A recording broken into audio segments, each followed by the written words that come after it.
Hello, මගේ රත්තරන් යාළුවනේ කොහොමද ඔයගලන්ට චූටි ප්‍රොබ්ලම් එකක් වුණා පහුගිය දවස්වල මගේ මල්ලි චතුයි ෆිල්ටි ගියලා බයික් එක ඒක කරේ අපිට යන රැප් එකක් දැම්ම එකක් ඒකට ඉතින් අර ලොකු දෙයක් ඉතින් ඒවා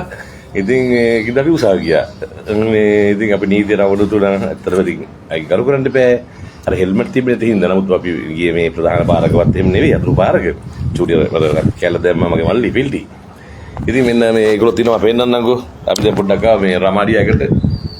උඩ සිරානුත් ඉන්නවා මම සිරානු හිටියන් තමයි මේක ආරලක ඉන්නේ Hello everyone. We always obey the law and law outlaw we make it wrong. Yes, and නීතියට අවනත වෙලා අපි ඒ උසාවි ඉදිරිපත් වෙලා ඒ සංසිද්ධිය පුල් කරගෙන ඊට පස්සේ ඉදිරිපත් උසාවි නඩුකාරතුමේ තීන්දුව අනුව ඒක කරු කරලා ඒ වගේම කියන්න ෆිල්ටි මේ මුළු ඔක්කොම පොලිසිය මහත්තුරු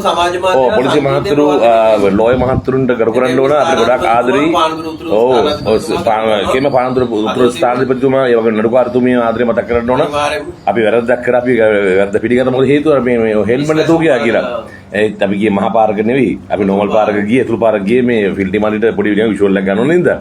ඉතින් ඒක ඉතින් ලොකු වැරද්දක් නේ ඉතින් ඒ විශාල වැරද්දක් ලංකාවේ ඉතින් වැරද්ද අපි පිළිගත්තා එහෙනම් ඉතින් බුදුසරණයි හැමෝටම කිසිම කෙනෙක් කලබල වෙන්න එපා අපි වැරද්ද පිළිගත්තා ලොකු වැරද්දක් අපි කරේ විශාල වැරද්ද ලංකාවේ නම්බර් 1 වැරද්ද අපි කරේ හෙල්මට් දාගෙන දැනෙන ගියා අපිට රැප් කෑල්ලක් කිව්ව එක